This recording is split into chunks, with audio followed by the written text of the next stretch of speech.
Hey everyone, welcome back. So in this video, we're going to talk about Kymezol Pain Relief Cream, whether it actually works or just another scam. Quick disclaimer, everything in this video is based on publicly available information and personal opinion. Also, a lot of you guys are asking me how I do this research so fast. I actually put together a complete guide to show you the exact process. Links in the description. Now, Kymezol presents itself as a fast-acting natural pain relief cream.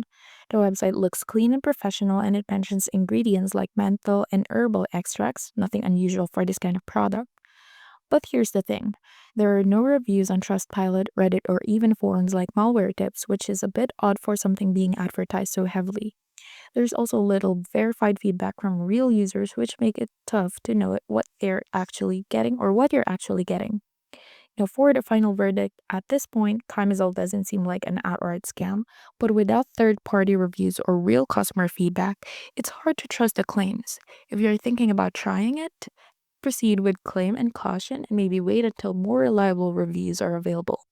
Now, if you found this video helpful, don't forget to like and subscribe. Thank you for watching, and I will see you in the next one.